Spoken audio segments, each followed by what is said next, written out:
وما كان لمؤمن ولا مؤمنة إذا قضى الله ورسوله أمرا أن يكون لهم الخيرة من أمرهم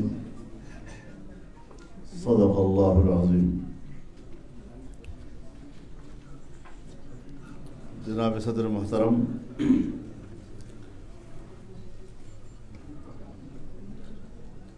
دانشوران قوم، میں خصوصی طور پر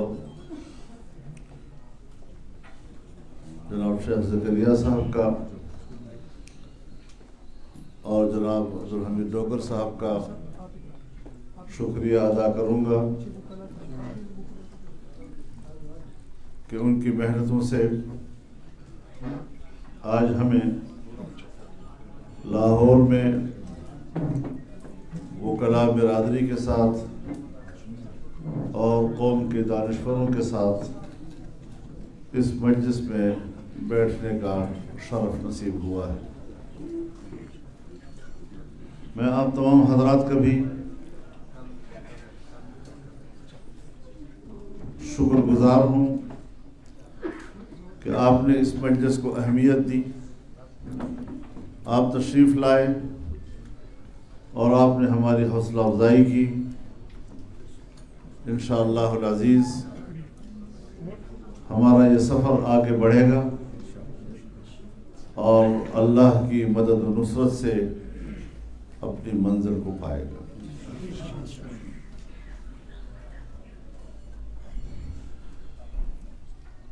میرے محترم دوستو،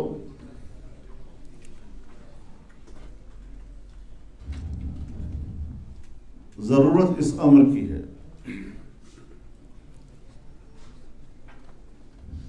کہ ہم ریاست کی اہمیت کو سمجھیں،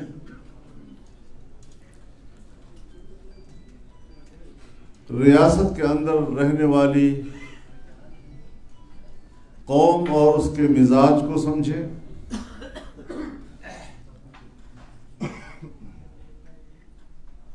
اور ہمارے ملک کا آئین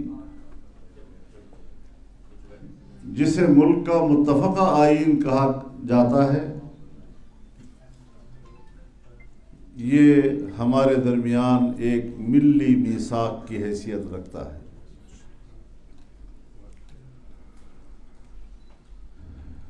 ایسے وقت میں یہ آئین بنایا گیا کہ ملک ٹوٹ چکا تھا.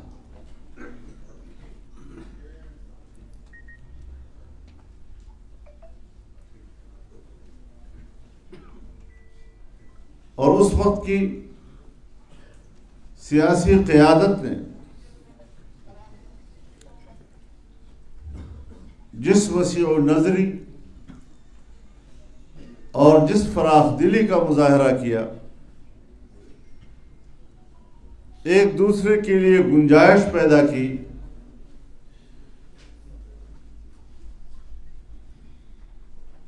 آپ جانتے ہیں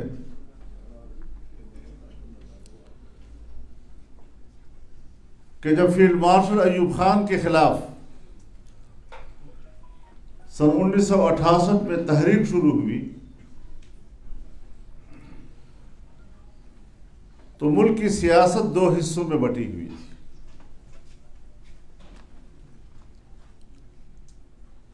ایک طرف ڈیموکریٹک ایکشن کونسل تھا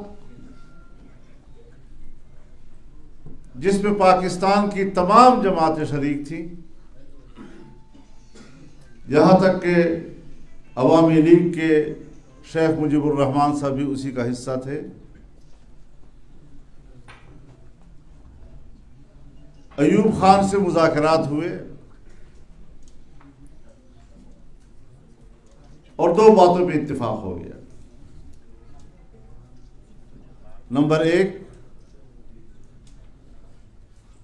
کہ قوم کو بالغ رائے دہی کی بنیاد پر ووٹ کا حق دیا جائے، اور یہ کہ ملک کے اندر پارلیمانی طرز حکومت ہو.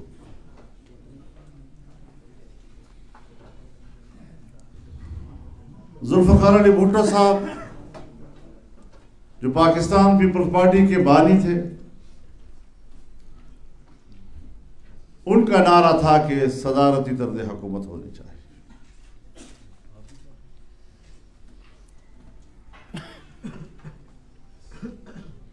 لیکن 1972 میں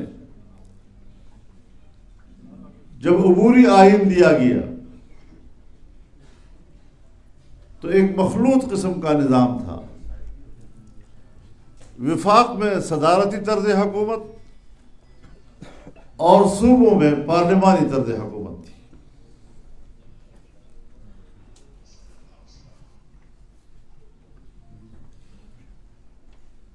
لیکن آئین میں اس وقت اس بات کی گنجائش رکھی گئی کہ قومی اسمبلی کا ممبر بھی صوبے کا وزیر اعلیٰ بن سکتا ہے.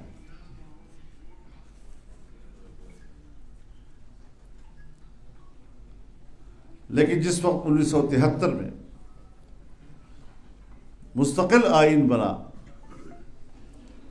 تو جناب ذوالفقار علی بھٹو بھی پارلیمانی طرز حکومت پہ آمادہ ہوئے. اپنا موقف انہوں نے چھوڑ دیا.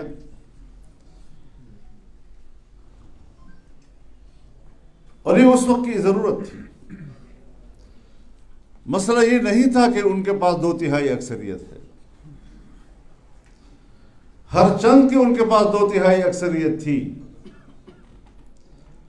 لیکن انہوں نے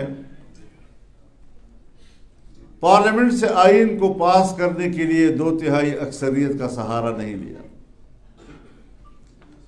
انہوں نے سندھ اور پنجاب کے ساتھ بلوچستان اور اس وقت کا صوبہ سرحد ان کو برابر کی حیثیت دی، تاکہ کوئی صوبہ ایسا نہ ہو کہ وہ کہے کہ میں نے تو یہ آئین نہیں مانا تھا.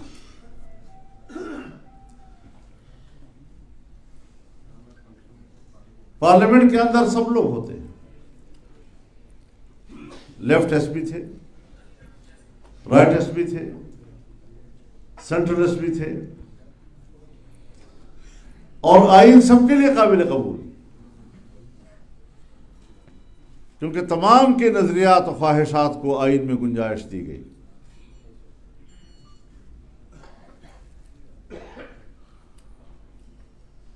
اور یہ ایک نیشنل کمٹمنٹ کہلاتی ہے.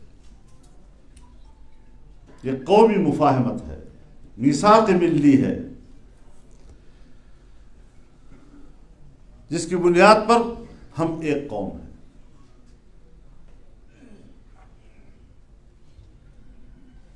اگر آئین بیچ میں نہیں ہے تو کوئی صوبہ اور کوئی قومیت پابند نہیں کہ پھر اس کی پاکستان کے ساتھ کمٹمنٹ رہے. اس لیے آئین کی اہمیت کو سمجھنا چاہیے.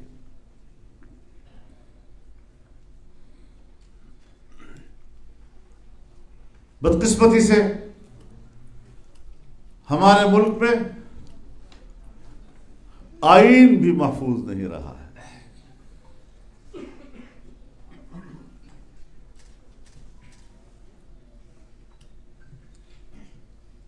سن 1977 میں اس وقت بھی تحریک چلی، پاکستان قومی اتحاد، پاکستان نیشنل الائنس PNA کی تحریک تھی. میرے والد قبلہ گاہ اس کی قیادت کر رہے تھے. ہم اس وقت طالب علم تھے ابھی. تو دھاندلی کے خلاف یہ میرا آج کا نظریہ نہیں ہے. میں جب ابھی چھوٹا تھا، تحصیل علم کے مرحلے سے گزر رہا تھا، اور اس وقت دھاندلی کے خلاف مفتی صاحب نے تحریک چلائی، تو ہماری گٹی میں ہے کہ ہم دھاندلی کا الیکشن تسلیم نہیں کیا کرتے. ماشاءاللہ.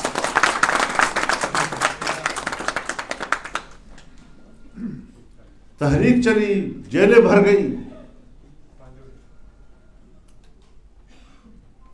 لیکن پھر بھی مذاکرات ہوئے.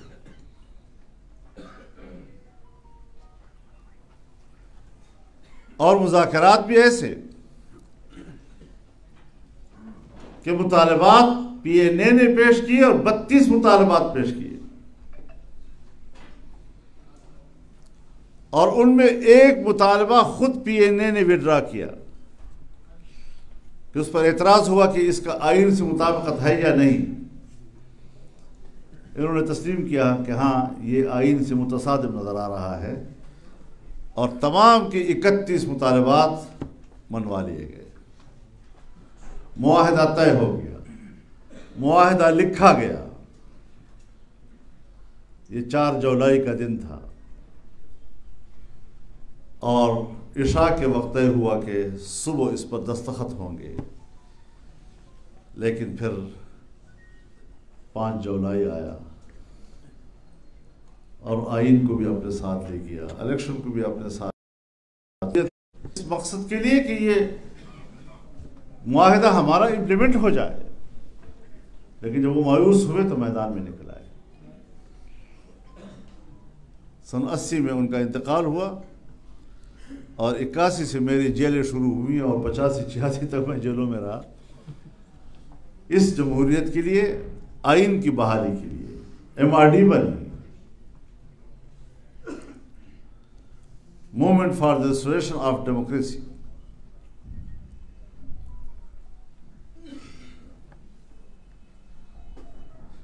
تو بات بنیادی یہ ہے کہ اس آئین کی اہمیت ہے۔ اب بھی جب ہم سیاسی لوگ آپس میں بیٹھتے ہیں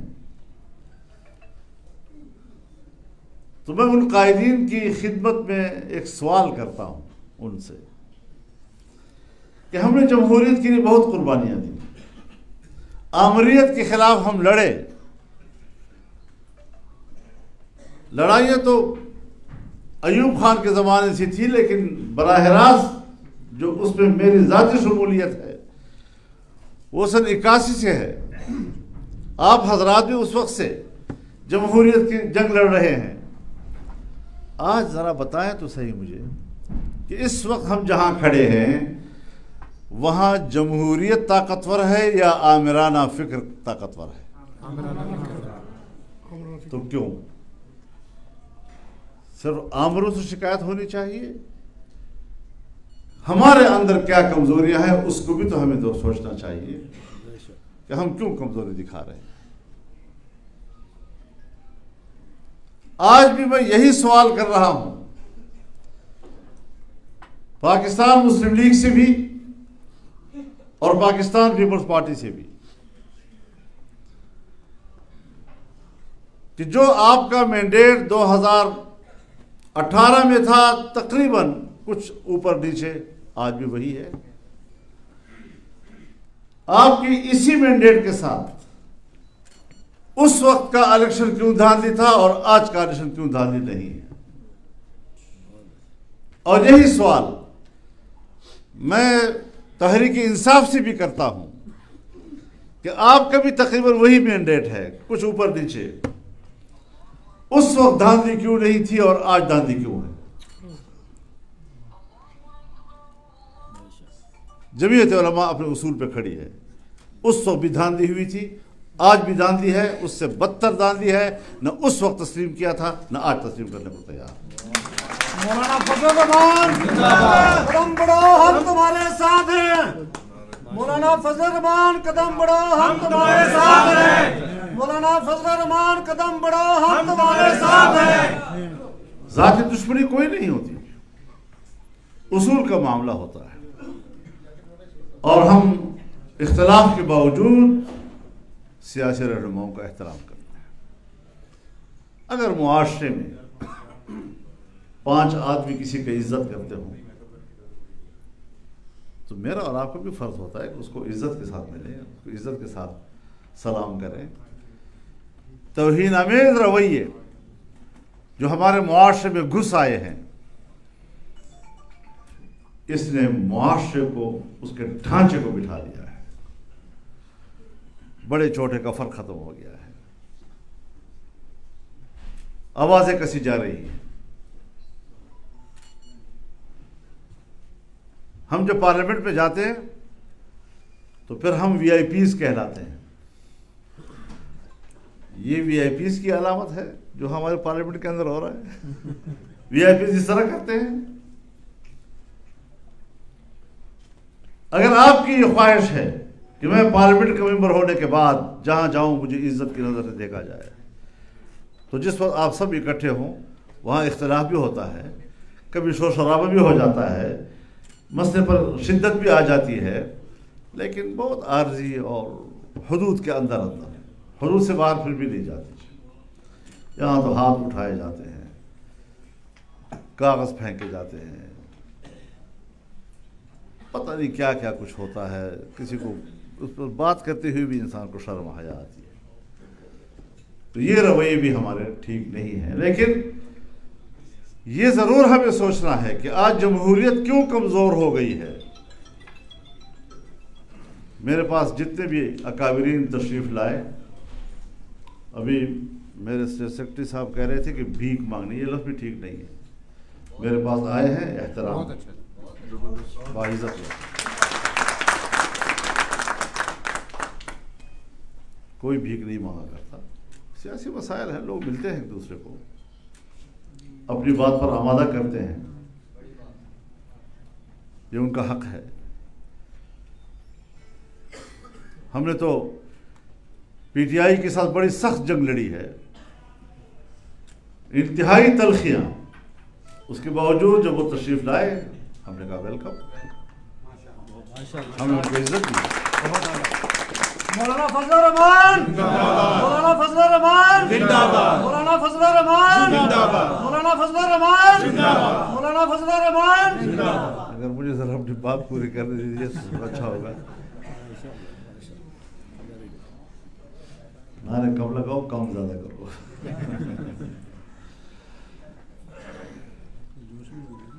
تو اس اعتبار سے ہمارا اپنا ایک سیاسی کلچر ہے، ہمارے اپنے اقدار ہیں، اور ہم نے ہی ان اقدار کو زندہ رکھنا ہے. کیوں کر ہم اپنے اقدار کے قاتل بنے؟ کیوں؟ یہ تو بہت بڑا جرم ہوگا. آنے والی نسلیں وہ آپ کے بارے میں کیا سوچیں گی جب وہ اپنا تاریخ پڑھیں گی اور پھر اس قسم کے واقعات وہ پڑھیں گے. یہ تھے ہمارے بڑے لوگ. پھر وہی ہم سے سیکھتے ہیں. وہ کہتے ہیں نا جی کہ بچوں کے سامنے ایسا کام نہ کرو کیونکہ وہ فوراً نقالی کرتے ہیں.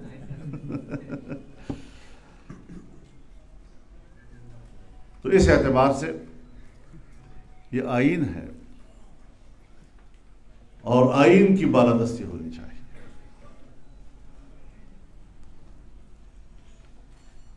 ہمارا آئین کچھ اصول طے کرتا ہے.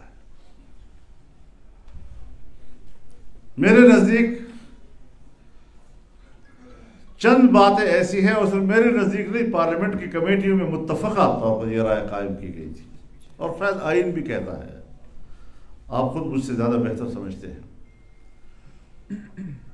کہ ایک آئین کا بنیادی ڈھانچہ ہوتا ہے. آئین کے اساسی ستون ہوتے ہیں. اگر کوئی ستون گرتا ہے تو آئین گرتا ہے. سب سے پہلی بات یہ کہ اسلام کا ہمارا آئین کا اولین ستون وہ اسلام ہے. کہ آئین کہتا ہے اسلام پاکستان کا مملکتی مذہب ہوگا.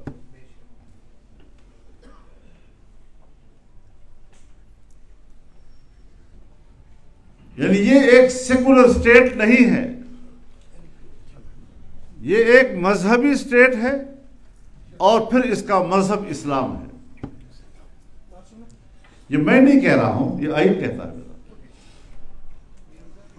دوسری چیز کہ یہ ملک جمہوری ہے. جمہوریت اس کی دوسری اساس ہے. یعنی یہاں پر آمریت کی کوئی گنجائش نہیں، مارشل لا کی کوئی گنجائش نہیں ہے. یہ دوسرا بڑا ستون ہے. اور تیسرا ستون پارلیمانی طرز حکومت ہے. یعنی یہاں پر نہ صدارتی طرز حکومت کے لیے گنجائش رکھی گئی ہے، نہ مارشل لا کے لیے کوئی گنجائش ہے۔ یہاں پر اگر مملکت کا نظام چلے گا تو پارلیمان کی وساطت سے چلے گا، اور parliament will be the supreme.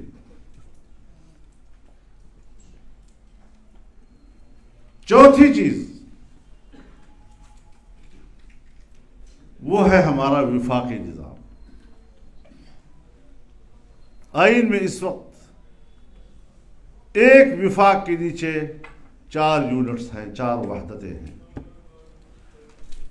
2/3 اکثریت سے کل اگر کوئی اور صوبہ بنتا ہے تو اضافہ کیا جا سکتا ہے، لیکن ایک وفاقی نظام ہے ملک کے اندر۔ اب اگر آئین میں اسلام ہو، جمہوریت ہو، پارلیمانی طرز حکومت ہو، وفاقی نظام ہو، یہ 4 چیزیں اگر چھیڑی جاتی ہیں اور یہ منہدم ہوتی ہیں، آئین منہدم ہو جاتا ہے، اور پھر آپ کو اثر نو آئین ساز اسمبلی کا انتخاب کرنا ہوگا۔ آپ بتائیں کہ کیا آپ کے ملک کے حالات اور آپ کی سوسائٹی آج اس بات کی اجازت دیتی ہے کہ ہم یہ رسک لے لیں کہ ہم دوبارہ نیا آئین بنائیں؟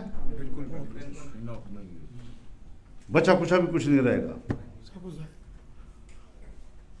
جب پہلے آئین نہیں تھا تو بنگال چلا گیا، جب اب آئین نہیں ہوگا تو پتہ نہیں کون کون سا علاقہ جائے گا۔ یہ کوئی سادہ باتیں نہیں ہیں، سطحی باتیں نہیں ہیں، ان کو بڑے گہرائی کے ساتھ ہمیں سوچنا پڑے گا کہ ہم کس پگڈنڈی پہ سفر کر رہے ہیں، اور ہمیں احساس ہی نہیں ہے۔ پگڈنڈی کے اوپر اس طرح چل رہے ہیں جیسے کہ موٹر وے پہ جا رہا ہوں۔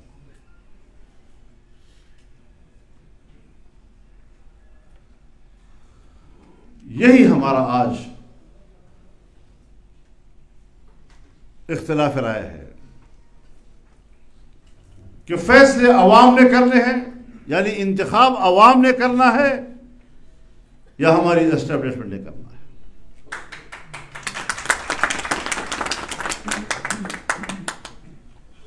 قانون سازی ایوان نے کرنی ہے یا پیچھے سے ڈکٹیٹ ہونی ہے۔ اور یہ بات جو میں کر رہا ہوں کوئی جذباتی یا سادگی کے ساتھ نہیں کر رہا ہوں، میں گواہ ہوں ان چیزوں کا۔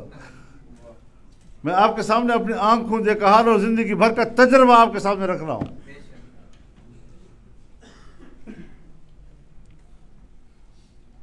ہم تو بڑے گزارے والے لوگ ہیں۔ مجھ سے کسی نے کہا جی آپ کیسی سیاست کریں گے؟ میں نے کہا گزارے والی سیاست کریں گے۔ میں شدت والی سیاست کا قائل نہیں ہوں۔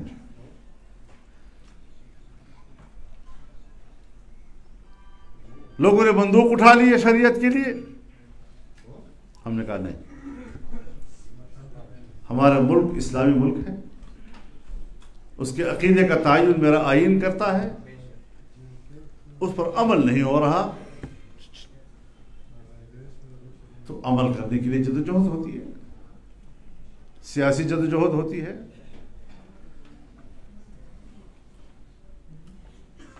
ہمیں بیرونی دنیا کے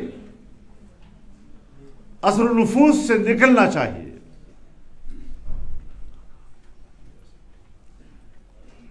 ویسے تو کہتے ہیں جی کالونیلزم ختم ہو چکا ہے، جنگ عظیم دوم کے بعد کالونیاں ختم، ہر چند کے بھی کچھ ہیں دنیا میں،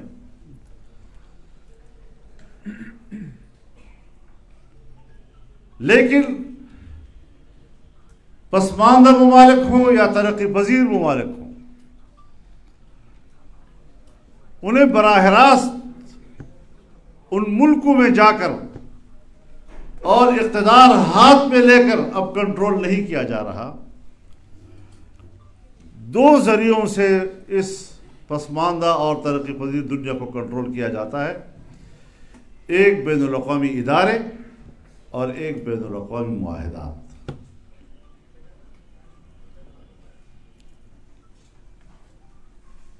اور 3 چیزوں کو کنٹرول کیا جاتا ہے: آپ کی سیاست کو، آپ کی معیشت کو، اور آپ کے دفاع کو۔ ان 3 چیزوں کو بین الاقوامی اداروں اور معاہدات کے ذریعے کنٹرول کیا جاتا ہے۔ ملک ہمارا ہے، ہم اپنی خود مختاری کے دعوے دار ہیں۔ ہمارا آئین پاکستان کو ایک خود مختار ریاست قرار دیتا ہے، لیکن اگر اقوام متحدہ یا سلامتی کونسل یا جنیوا کا انسانی حقوق کنونشن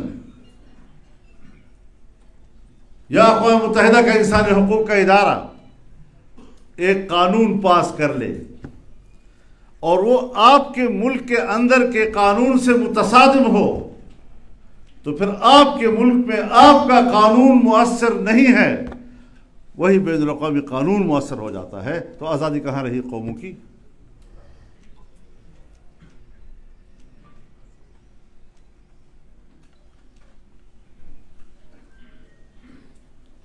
تو ہمیں سوچنا چاہیے کہ ہماری سیاست ان کے کنٹرول میں چلی گئی ہے، معیشت ان کے کنٹرول میں ہے، معیشت ورلڈ بینک کے ہاتھ میں چلی گئی، IMF کے ہاتھ میں چلی گئی، FATF کے ہاتھ میں چلی گئی، بین الاقوامی ادارے آپ کو کنٹرول کر رہے ہیں۔ آپ کا بجٹ پاکستان میں بیٹھ کر وہ بناتے ہیں اور آپ اسمبلی میں پڑھ رہے ہوتے ہیں۔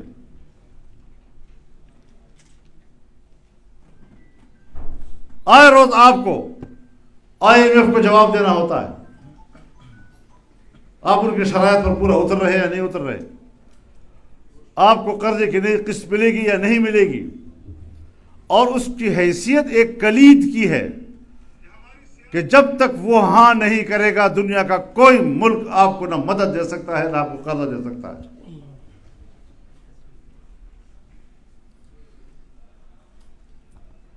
تو آپ کی معیشت تو پہلے دن سے قرضوں پہ ہے۔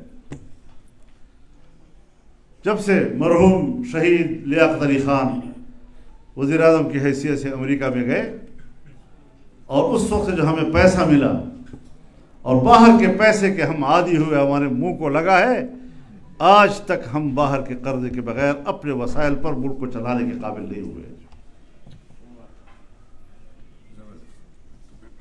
تو آج بھی صورتحال ہے، آپ کی پوری معیشت کو وہ کنٹرول کر رہے ہیں۔ آپ کے پڑوس میں چائنا آپ کے بعد آزاد ہوا، ہندوستان آپ کے ساتھ آزاد ہوا، آپ کے پڑوس میں ملائیشیا ہے، انڈونیشیا ہے، جنوب ایشیا اور مشرق ایشیا کے ممالک ہیں، ان کا سالانہ GDP گروتھ وہ کبھی 6 اور 7 سے نیچے نہیں آیا۔ چائنا تو کسی وقت 11 پہ بھی پہنچ گیا تھا، تو اس کو خود نیچے کرنا پڑا کہ برتن سے پانی چھلک رہا ہے، اب کیا کریں ہم۔ لیکن پاکستان، وہ دن بھی ہم نے دیکھا جب ملک میں بجٹ پیش ہوا اور سالانہ GDP گروتھ 0 سے نیچے چلا گیا، منفی ہو گیا۔ یہ ہم نے اور آپ نے اپنے آنکھوں سے دیکھے۔ معیشت کے 1000 بڑے بڑے دعوے کے باوجود اس وقت بھی ہم نہیں سنبھل رہے۔ تو ملکوں کی تباہی کے لیے کیا چاہیے؟ سب سے پہلے سیاسی عدم استحکام، اس کے بعد معاشی عدم استحکام، اور اس کے بعد دفاعی عدم استحکام۔ سو آپ دفاع کے لیے بھی ایٹم بم کے مالک ہیں، لیکن اپنا ایٹم بم سنبھالنا آپ کے لیے مشکل ہو رہا ہے۔ امریکہ خود آج تک CTBT پہ دستخط نہیں کر چکا، لیکن آپ پر دباؤ ہے کہ دستخط کرو۔ ہر طرف سے شرائط آ رہی ہیں ان کی، پاکستان پہ دباؤ بڑھا رہے ہیں، اور حالت ہماری یہ ہے کہ یہ اسلامی دنیا کا ایٹم بم ہے،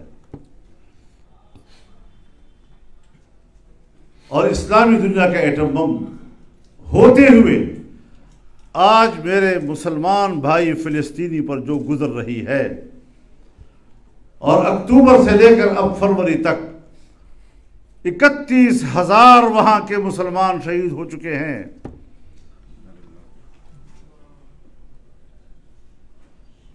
سر چھپانے کی جگہ ختم ہو چکی ہے، بارشیں برس رہی ہیں اور مائیں کیچڑ میں بیٹھ کر اپنے سر جھکا کر اپنے بچوں کو سایہ دے رہی ہیں۔ گھاس کھا رہے ہیں بچے، چھوٹے بچے جب گھاس کھائیں گے تو فوڈ پوائزننگ نہیں ہوگی اور اس سے وہ شہید ہو جاتے ہیں۔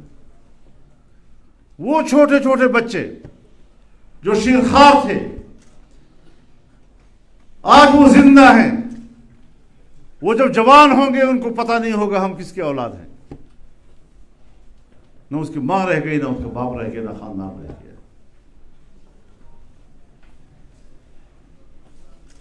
اب کہاں گیا انسانی حقوق؟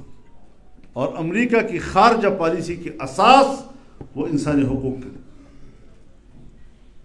کسی بھی ملک پہ انسانی حقوق کا مسئلہ کھڑا کر دے گا، براہ راست اپنے فوج داخل کرے گا۔